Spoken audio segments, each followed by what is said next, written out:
All right, we are officially recording. I would like to welcome all of you here today for the Tuesday Volunteer Lunch and Learn. Today's topic is called Creating a Vibrant 4-H Club Experience. My name is Jill Godekin. I'm the 4-H volunteer and professional development educator for Nebraska 4-H. I'm very excited to have two colleagues on today, Karen and Carrie from Minnesota are here to share some very valuable insight that they have. And so, Carrie and Karen, I'll let you take it away. You can introduce yourself with your positions and a little bit more about your role with Minnesota 4-H. Well, thank you, Jill, and thank you everyone for joining us. We're really excited to be with you this afternoon for a little bit to really talk about these creating vibrant 4-H club experiences. We're going to talk about that sense of belonging and removing barriers that are just so important to really having that vital, vibrant group. I am Carrie Olson. I'm a regional extension educator working with volunteer systems with the University of Minnesota 4-H program. I live, let's see, on the Minnesota western border. There's a little bump. I'm living at the bottom of that bump. And I've been working with extension for 33 years now. I was in a county office for 14 years and then moved to regional when we kind of realigned our systems there. And I also have children ranged 15 to 25 and have been a 4-H volunteer throughout their 4-H career. So just 4-H is just really passionate part of my life. And I'm so glad to be able to work in the program and also so glad to be able to support and help other volunteers do successful things. And today I'm joined with my coworker from the north, Karen. I'll let Karen introduce herself. Super. Thanks, Carrie. Yes, I'm Karen Santel. I'm also a regional extension educator. I'm in the Northwest region of Minnesota, which is, well, the Northwest part, and I live just up by the Canadian border, and it's probably the other hump on the north side of Minnesota. I live just below that, and I have been working with Minnesota 4-H with youth and volunteers for just over 25 years, worked in a county position and then moved regionally when we did our realignment. It's close to 20 years ago now. And my kids are all out of high school and college, but I was a 4-H volunteer, and I still do in my home county, do help out as I can, because it gives me that practical experience to working with volunteers. But my role, like Carrie's, is also within volunteer systems and working with staff and volunteers to benefit the youth in our communities. Hey, and you'll notice on this first screen, we do have a folder set up for you that will give you the slide deck from our presentation today. It'll also have a handout with all of the resources that we're going to mention and have links for you to go ahead and be able to get them directly. But so you're welcome to go there now if you want. We'll have this little QR code and the Z link there several times throughout the presentation so that you will be able to find those. All right. Well, the first thing is, Dal, we told you where we're joining you from. Where are you guys joining us from? And, Nebraska is just a little bit to the south. For me, it's 5 hours south to get to Omaha. And been to Omaha for a few different family vacations going down I-29. And also, I loved your International Quilt Museum over in Lincoln. I had the opportunity to visit once. So if you know how to annotate, we're going to have you jump in. Yep, Jill has demonstrating that. But if you're not familiar with annotating, find your little, hover over your one little bar that has the mute, the stop video pieces. It'll have an annotate button for you. And if you click that, you will have a variety of ways. You can grab a stamp, an X, whatever you want to do, and then see if you can find yourself on the map. Let's populate this and see if we're reaching all corners of the state today. Oh, I got a couple coming maybe from the same county there. I can't quite see on my screen. I don't know your county's names by heart, so I'm not sure. Yeah, we have a couple. Yep, from Grant County. I love this. I don't see how to annotate, so I'm in Fillmore. Great, let's just put that down. And I'm in Kearney. I can't. Oh, found it. It's up in view options at the top. My bad. Oh, Yep. Yeah, different screens do, and yep, different versions will have it at different places. So thank you for problem solving. Usually it's just hover your mouse around the screen enough times to see if you can find something to pop up.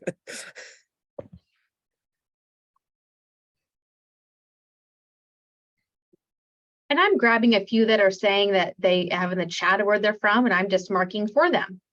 Perfect, thank you. We're all on X marks the spot today. No snowflakes. Is that one of our options for shape? I'm not sure. Yeah, it's always fun to see where people are from. This is great.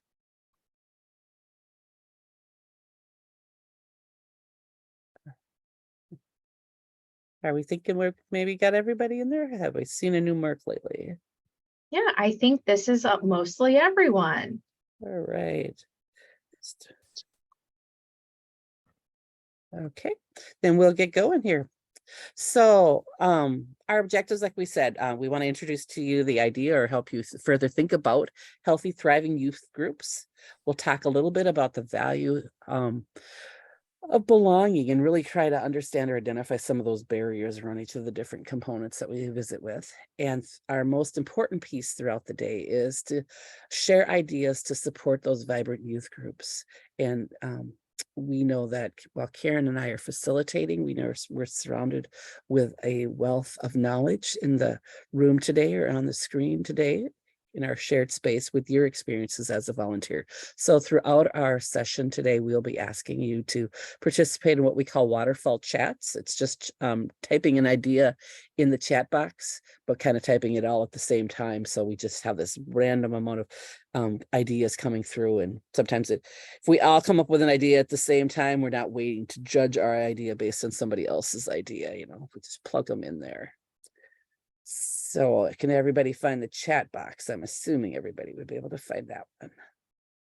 So when we give you the question, this question this time is what makes a group vibrant? We'll give you a keyword. Today, maybe our word, since we're all about 4-H, is go Clovers. Huh?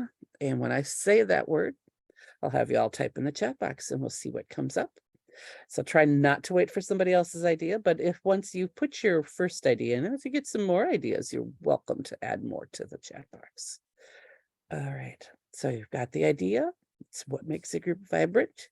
You found the chat box. I have to find the chat box so I can see what's going on here. All right, now I have the chat box. All right, go Clovers. There we go.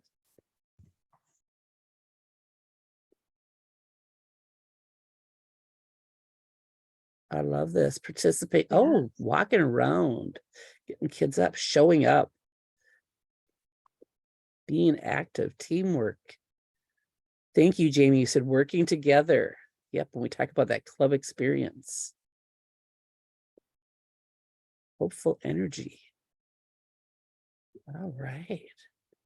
Looks like the typing has slowed down. Yeah. Excellent ideas, They're great, Karen. yeah. They are. Oh, yeah. That's about learning, being there, being enthusiastic, happy. Yes. All great things. So as we mentioned, we're talking about being vibrant, and the Webster's Dictionary defines vibrant as pulsating with life, vigor, and activity. And I think you guys in your waterfall chat kind of hit on all of those. So our context for today is around vibrant clubs and what it takes to have a vibrant club. And we have a colleague of ours who's now retired, Dr. Kurt Astroth, who was at the University of Arizona, and I believe also he was also at the University of Montana when he did some work around vibrant clubs. He had noticed that certain clubs seemed to have a little more energy around them or healthy, and where others weren't. And he wanted to find out, what was happening in those healthy clubs, because he felt like they were vibrant, pulsating with life, vigor, and activity. So today we're going to share those ideas.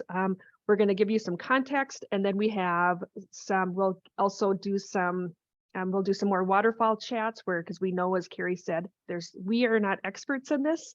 We all have stuff to share. And then we're going to share some tools that we have here in Minnesota that you're able to get to. And that's that QR code that Carrie mentioned, and it'll be on our resources page also.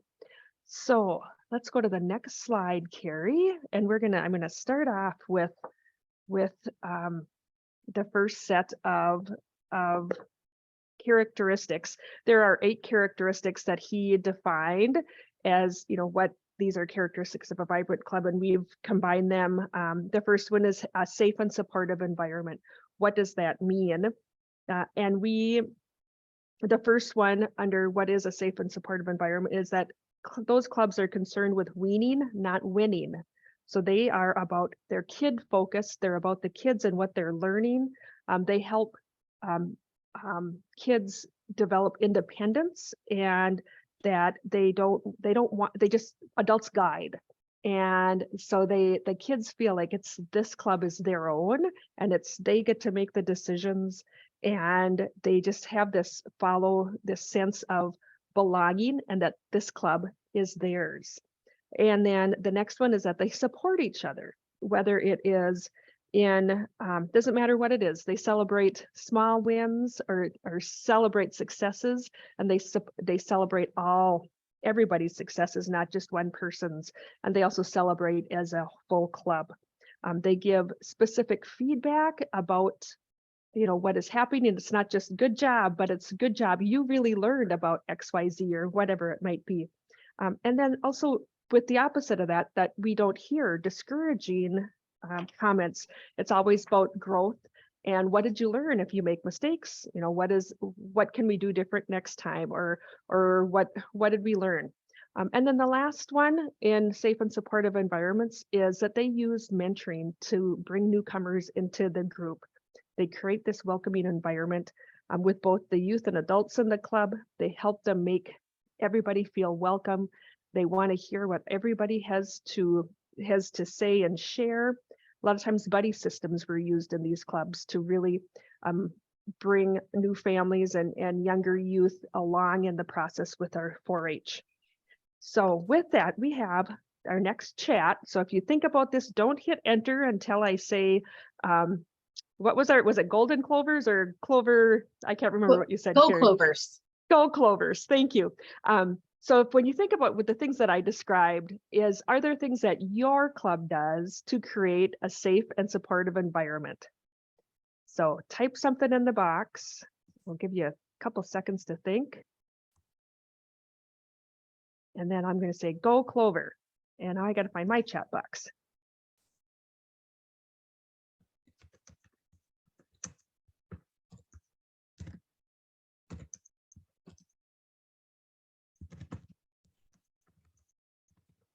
So go ahead and hit your enter. So what does your club do to create a safe and supportive environment? Oh, positivity checks. Yeah, great. Mentoring, parent involvement. Cool. Mixers and agendas. Yeah. Supportive of each other. That's great. So why do you think you're supportive? What are the things that happen? Work on core values and challenges. Super. Very inclusive. Great. That's so important. Listen to the kids. Yes. We can learn lots. Yes. Like that, Jackie. Thank you. Encouraging the kids to present ideas and we discuss them. All good, bad, make it, and then we can all decide what's the best for everyone. Yeah. Yeah. Those check-ins at the meetings, that's important. One of the things that and this is early on, there's some research from Search Institute back from, I believe, in the 1990s about kids need 2 or 3 non-parental caring adults in their lives. And I just think that's one of the things that draws me to 4-H or any youth program because kids do need those connections with people outside of their immediate family. So that's great. Super. This is great. I think, Jill, we should save the chats because these are all great ideas and great examples. Okay, Yeah, so that, go ahead. Yep, I think, Jill, you were saying absolutely. I'm gonna say absolutely. I could definitely share these. It's lots of great ideas are being shared in the chat. Yeah, super. Thank you.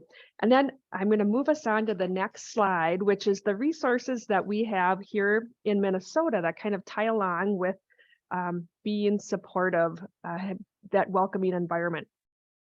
Each of our resources, we're going to share at least one blog post.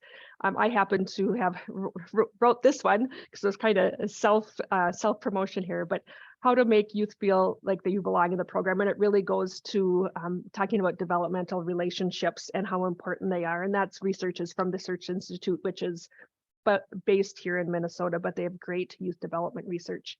Then there's a document about ways to say good for you, and just different positive statements that you can make and really be that encourager for kids.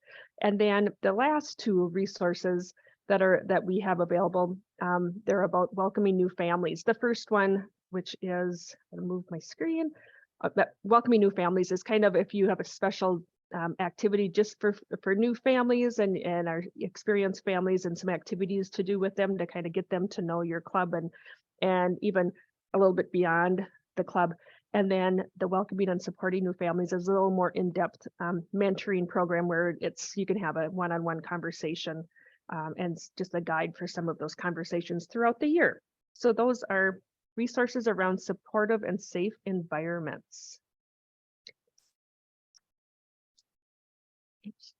And then the next set of characteristics around being vibrant youth groups is that these groups, they had routine, but yet they were flexible. And so they change how they do things, but not what they do. So they all were very focused in on, our project learning, leadership skills, having fun. They were willing to try new activities, but yet kids and families knew what to expect. Like there was kind of always a flow to what would happen when they gathered. So there was that consistency and some reliability that they knew would happen. So there's, which kind of goes with the next point is there was this balance between chaos and being rigid.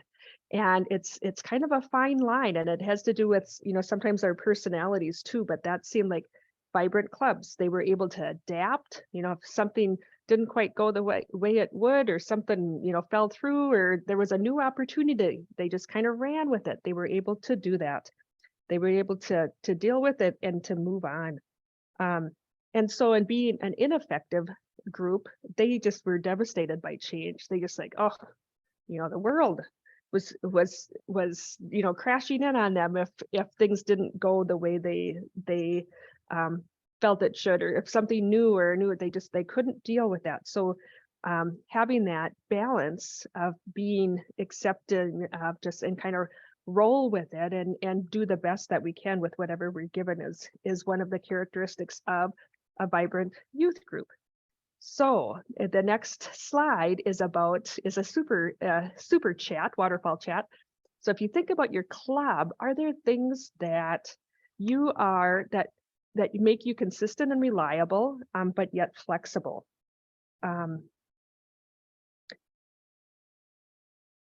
I think about, do you meet on the same day or you have maybe some traditions? And I'll talk a little bit about traditions when we get to the resources. But if you thought, I'm going to say go Clover so you can hit enter and we can see your chats. What ideas do you have?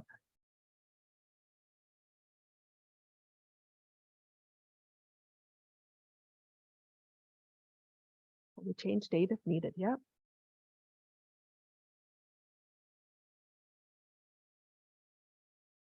Okay. Always provide dinner. That's great. Meet the same day of the week.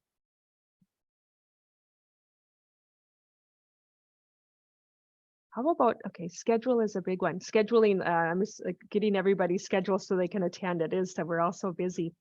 How about your agendas? Like, or when you think of the flow of your meetings, do you have a consistency, or you kind of know you always do this, this, and this? Yeah. Super great ideas.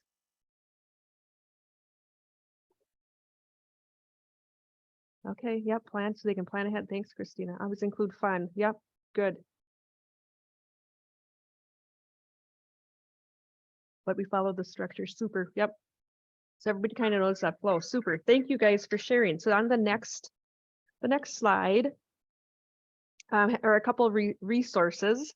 And one of them is a blog post by a colleague of ours. It's about traditions in youth programming, blessing or a curse. And I think there's sometimes they go to that rigid part, we have traditions and we have to do this way or that, or, it's not 4-H if we don't do it this way. One of the things we use an example in Minnesota is, well, if you're in 4-H, you have to exhibit at the county fair. Well, no, you don't have to. That doesn't make you a 4-H member. That's one of the options. So I think, and the interesting thing, and this is, so I can give you some background on this blog post, the picture with the blog post is a suit jacket. And our state ambassadors, the tradition has been, they have a green dress jacket or suit jacket. And I think they went away for it for a few years, though I've noticed it's kind of coming back again, Carrie. I don't know. I don't work directly with that program, but just, what are some of the traditions that bring us together? And then what are ones that maybe we're doing it because it's the way it's always been done? And is it still relevant and inclusive for today? So that's, I think she just made us think quite a bit. And then the other one is design your own clover, which it's just a piece of paper with a clover around it. I love to use it at the beginning of the new year, and each clover asks different questions and you can change those out. But it was like, what do you want to learn this year? What should we do as a club? What's something fun we should do? If you can put any of the questions in there, but it gets some of that input from the youth, and then it kind of helps just design the club for what they want to happen in that year. So super, thank you all for sharing. I'm going to pass it over to Carrie now for the next few characteristics. Thank you, Karen. Yeah, I had to figure out where to unmute myself. That screen disappears. They're like, where is it? But I found my voice, which is exactly what this slide is about, helping youth have voice and choice, both preparing for and practicing it in vibrant youth groups. So we know that we want our clubs and our youth members to that space to really empower rather than embalm our members. Empower means to authorize, delegate, give authority, permit a person to do something. And in short, we want vibrant youth groups to enable youth to do what they're qualified to do, allow them to practice things. Rather than trying to preserve young kids, in that childlike state of, like, in Minnesota, we call them cloverbuds at 1st or 2nd grade stage. We really want to build our programs along the way so that vibrant youth group empowers members to develop their abilities and personal responsibilities as they go. So I know as a volunteer, that means we are constantly adjusting the amount of support we give to each and every one of the members of our clubs, and realigning and adjusting them so that they're developmentally appropriate. And sometimes you'll have clubs that have kids ranging the whole gamut, and that's currently what my club is like. Sometimes there'll be groups or pockets of kids at certain age groups. And so we understand that takes a lot of energy from our volunteers, but it is so important that we continue to do that. And we also want to teach communication and listening skills. That's definitely something that's showed up as making vibrant youth groups. When members feel like they're listened to and respected, their input is genuinely valued. And so that means groups do take a conscious effort to involve all members in their discussions and their deliberations. They also are really good at listening to each other.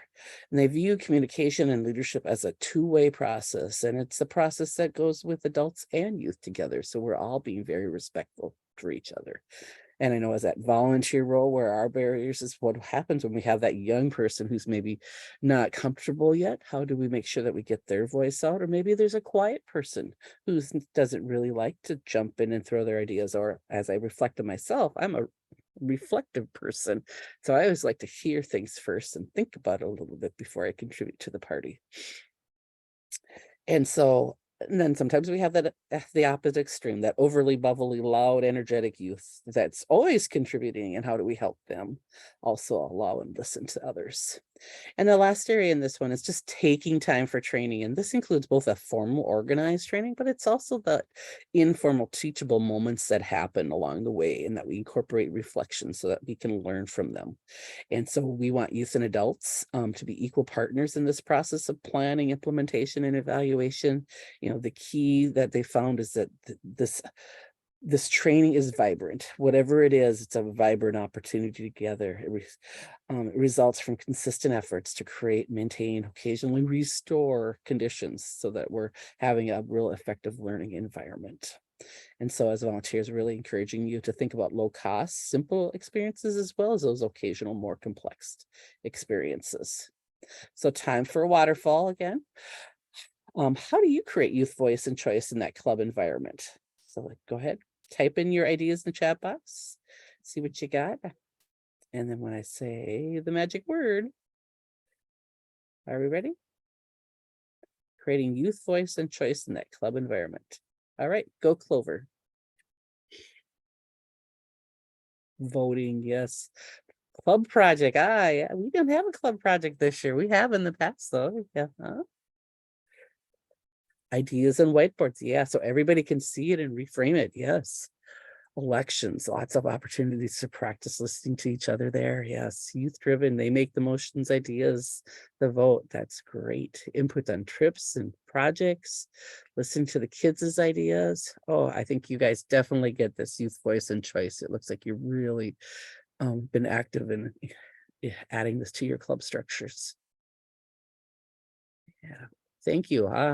And parliamentary procedure, such an important process that sometimes our kids may go, oh, we don't need to know this, or we can have more informal meetings sometimes, but sometimes there's tough decisions, and when we can have that parliamentary process and procedure in place, that really can help us navigate the conversation around tough procedures. And so thank you guys. And if you come up with another idea, don't hesitate to put it back in the chat, okay? But some resources around this area that we can share with you. An excellent article in our blog post. It's about how to get to the top of the youth voice ladder, and it links you to some great resources as well. Some of those resources have a variety of activities.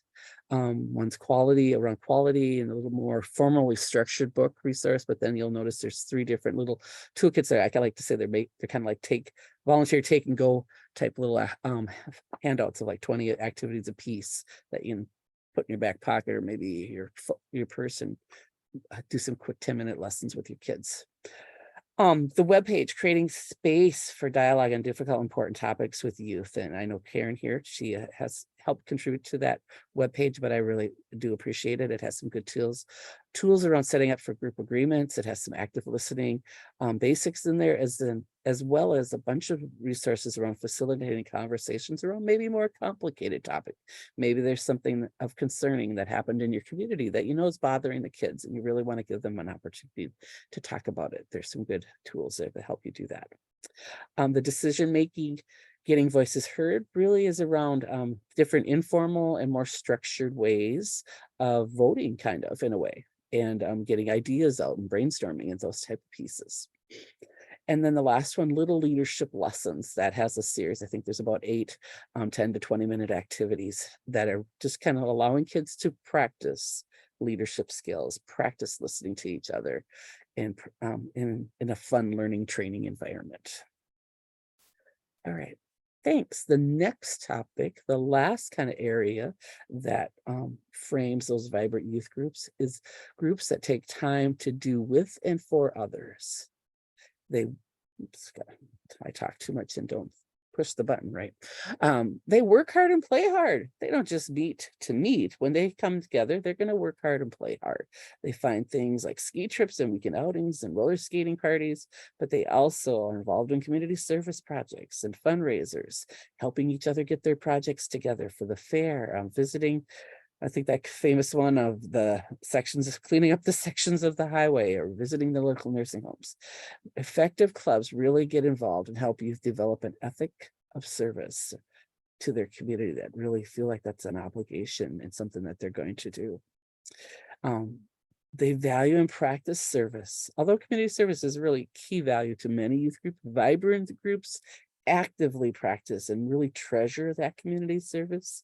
It's not viewed as like the requirement for a charter or their program's expectations, but rather something that they value and want to do themselves. Indeed, vibrant youth groups perceive community service as part of their group's fundamental experience and existence. It's helping is the fun part. I know that we've really this last year in our club, maybe that's our club project, is that we've incorporated some sort of make and take piece after every club business meeting that we're bringing to our local assisted living. We have a couple individuals in our club that have family members at the assisted living. And so we have 52 individuals now, at least last on Sunday when we met, that got Mayday baskets. And while we were making them with the younger youth, we got to talk about the history of Mayday baskets.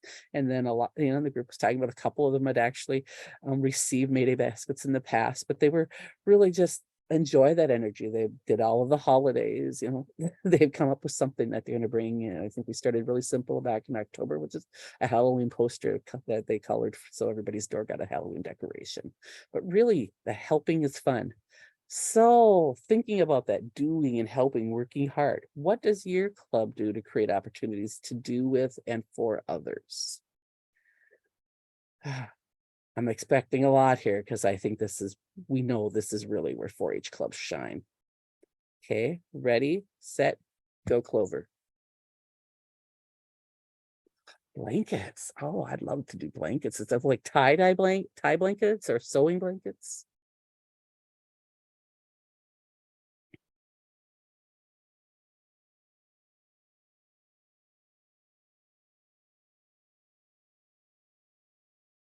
I'm a little slow in the chat box. Come on, guys. I'm pretty sure there they come flying through. Food pantry, the free garden seed program. I like that one. And then we go from that one to pulling weeds. Yes, pulling weeds would be good community service. And if we can make it fun, that's awesome.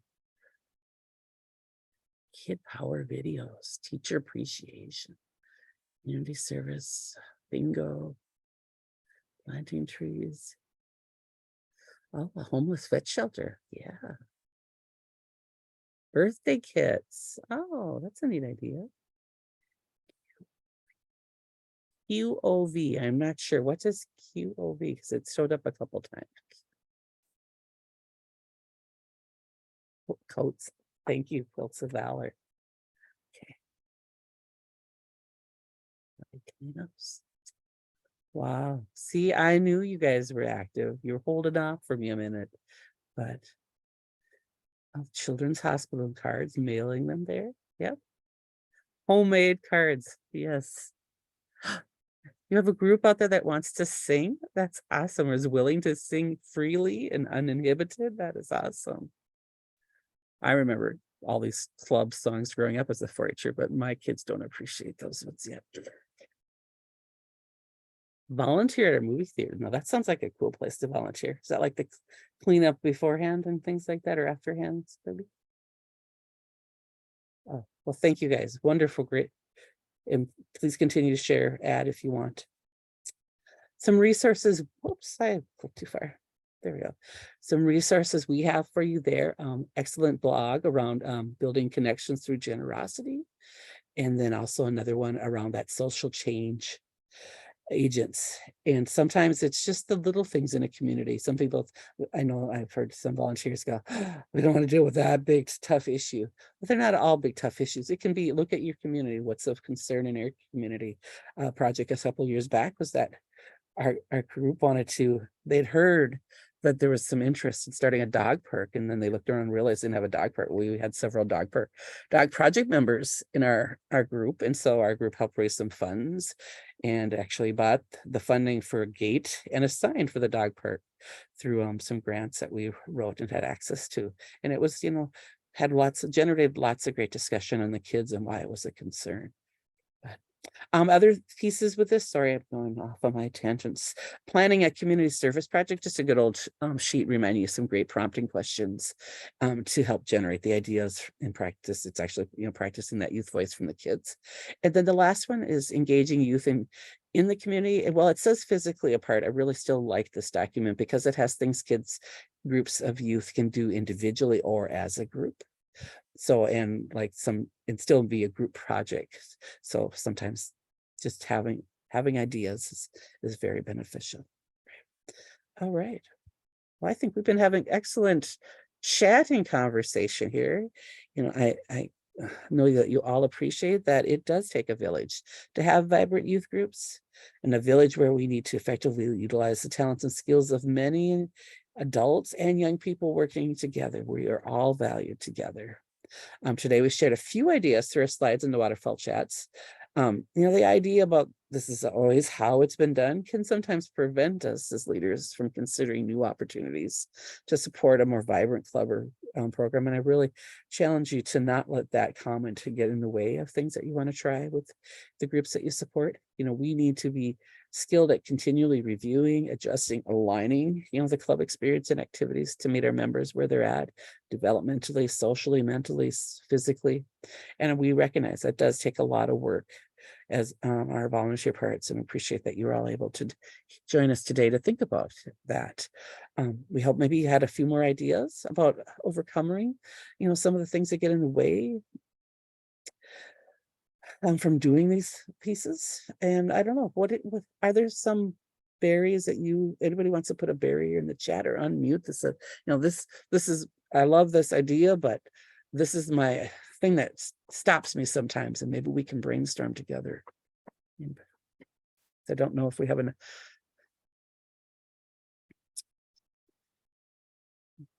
any challenging. I know it's that one that we've always done it this way that every now and then still creeps up in even my own club. And I'm like, well, we're doing great things, but we can do even more great things. And our kids change. So what this one group of kids who's now graduated on really like to do might not be what this next group of kids wants to do. So Karen, do you have any more ideas here? Questions? No, there's a question that just came up in the chat about small numbers and a new club, but we are getting better every time and that's great. I mean, that's super. Yep. Start small and just, yeah, keep on moving forward. Super. Yeah. Thank you for sharing. I think one time when our club was smaller, it's a little bigger now. We had that everybody bring a friend along to some fun outboating. So we did get one family to join from that fun one. Yeah. Oh yes, Tiff, that older members are getting super active. I was a holdout for a long time and not wanting Sunday meetings because I was like, that's our family day. But now as my kids got older, I realized what everybody else was saying, that we now meet Sunday afternoon. And I'm like, well, this is our family time, and we bring the whole family to the meeting. Yeah. Yeah. And I think it's also having that discussion around scheduling, like, you know what, I know because we're in whatever these months, but we're going to do 4-H, and just being okay with that they're not going to make it every time, which I know it's tough because you want them to participate fully, but you know, that's part of being flexible. And I can appreciate that Melanie gets to be creative when you get those bigger groups. How can you divide them up? How can they still have things that are appropriate for them? And just rolling with the punches. That's a good lesson to learn. Yeah. We missed one here. It talks about some disabilities and some some barriers that maybe some of the youth participants have. And so Christina talks about you've done well with that sometimes when kids want or not want to be disrupted and they push the behavior kids to the side, it can be challenging. You know, that does make sense. And there's definitely some resources out there, Christina, for how to work with youth with disabilities in these ways. So definitely catch me offline and we can help connect you to those resources, Christina. Yeah. And Jill, as you proceed with some of those, I know we have a group in Minnesota too that's working on that exact topic and trying to better prepare our volunteers and bring out some resources as well. I think the best, this was I don't know when it was, but we had done some training like this in Minnesota, and the one comment was we also need to train or teach our youth without disabilities about disabilities. So I think, you know, it's kind of we all need to learn that. So I wanted to make sure I said that comment. I think the best words I've heard from someone was to give each other grace. Yeah. And Yeah. to Great. learn Thank you to all for sharing. I think, Carrie, our next slide, we just have, I don't know if we've got time for a reflection, or maybe we do. Jill, do we have time to do a quick waterfall chat? Yeah, One yeah, last we one? do. Okay. There was one more comment in the Okay. chat. I just wanted, because I feel like there is something to be said as the volunteer who's serving a club, and they have, you know, a meeting with 41 youth are involved, but they had 3 youth and 4 Clover kids show up. But you know, 7 out of 41 is hard, and so I would encourage you to not get disheartened by that, because we know that this is it's a busy time of year. We can say that for any time of the year, really, with older youth and all the things they're involved in. I just think, you know, you make it meaningful for the youth that are there and the families that are there, and make 4-H a priority, and keep doing that. And because you're not going to get everyone to come, right? And so you do the best with the ones that show up. And Tiff, definitely happy to chat with you offline if that's the case. Karen and Carrie, anything else to add there? I was Yeah. thinking the same thing, you know, just build it and they will come. They'll make it a priority if they do it. And I'd say the other piece is, and maybe you have, but is to have some sort of like a parent meeting and talk about schedules. Like, is Sundays the best? Is there a better option? I know I had one time a leader that Sundays worked for her the best, and if she was going to be the leader, that was when. And so I said, that's fine too, because you're the one pulling it together. And sometimes we had discussions with other, you know, families like, well, maybe a different club is a better choice. It fits in your schedule better. Not that you don't like this club, but maybe there's one, like I said, fits in the schedule better. Yeah, and I see a comment that at the bottom of my chat here around, you know, that aging club and how to engage them in service, and someone defaulting by saying their gender means they're not very creative. Well, I don't know. My husband has an art minor and he's a school teacher. I think he's more creative, and I like to say I'm creative, but you know, that livestock project area, we sometimes have went to ebb and flowed and worked with different groups that have been mostly livestock and tried to help them think what's important to that group. Maybe it's doing something that's helping improve the livestock facilities at the county fair, or painting, or getting something sharp for that, or maybe it's an outing to a sales barn or something. You know, really trying to think about what's the passion of your group of kids and what appeals to them, because that's something that, you know, if it appeals to them, they'll want to be involved in it. And so you don't have to, it's great if it's not the old traditional, but we always think that 4-H clubs are doing. I'm the one that responded. I'll answer here. I'll talk. Jill laughs because she knows me personally here. So we are an aging club, and we had some difficulties with just a few poor decisions were made by the leader. Nothing harmful or anything like that, but ended up causing a large defection of our young group. We lost well over half of our group. We're one of the oldest, I think, club here in Colfax County, at well over 100 years. So we were almost to the point where we were going to lose the club. I jumped in and helped out, and we've kind of retained it. But I've lost a few of the young kids we did retain this year, just because we don't have anybody young, you know, and they're the Clover kids, so they jumped to a younger club.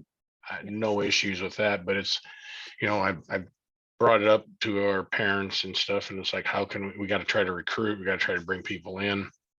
It's been a difficult situation, and sadly to say, I mean, you know, there's a few more that'll be aged out this year, and a few more, so I'm, you know, now I'm going to run into some problems trying to even just keep things floating. But yeah, it's sad. I'm just trying to find, you know, what others have done. And again, we do plenty of projects, like you said. We do some stuff on we go over and do several things community wise. That doesn't seem to be a problem. Just trying to find ways to, you know, I've tried to do fun activities in the club. You know, let's do, you know, we do club projects, t-shirts, or making something or whatever. And, you know, it kind of gets to them, but it just doesn't attract anybody. Again, like I said, I think we're so heavily livestock. So I'm just trying to find ways to, and then how to attract young kids that may have fun or opportunities elsewhere.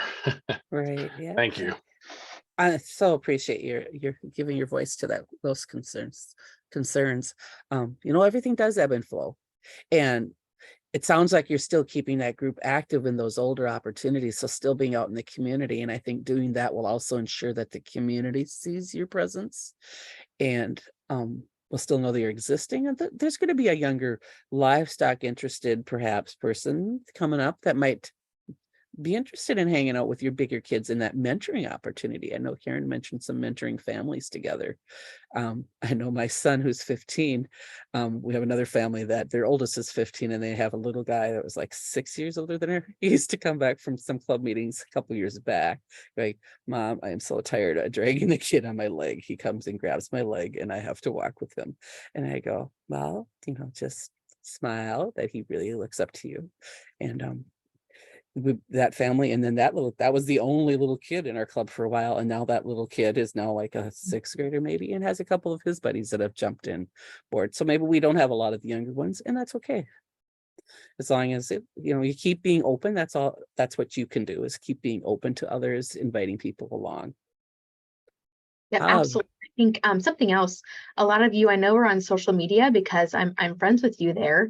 And, if you're doing a club activity and you want to invite others, I'm going to use Tiffany's example of, having 7 out of 41 youth come, putting up pictures on your personal Facebook page about, this is the great service project that we did and it was great. And, join us next month. And, those kinds of things, just doing some promoting that way may also be beneficial to show that your club is doing some meaningful activities in that way. So just another idea. And, Al brought up a great question. I'll be sending Alan an email with some information that he can hopefully utilize. And Alan and I are literally next door neighbor 4-H club volunteers. Ultimately, if you have situations like that, please reach out. I'm happy to brainstorm with you and share ideas as well. Yeah, and before you jump off today, we can keep talking, but there is a Q code on the left-hand side of your screen under questions and eval, or a Z-link to go to a quick eval. Karen and I are always trying to improve our teaching and want a couple questions about the session today. If you could do that, we'd really appreciate that. And then back in the right-hand corner is that Google resource folder for you with the slide deck and the resource tool. Yeah, awesome. Thanks so much for completing that quick survey for Karen and Carrie. I know they very much so appreciate it. On the screen right now is also a quick little poll. If you wouldn't mind going ahead and just answering that poll here on the screen, in addition to that quick link that Karen sent in the chat, that would be fantastic. And we'll give you a couple minutes to do both. Does that sound okay, Karen and Carrie? Yep, and we can just hang out if anybody wants to talk to.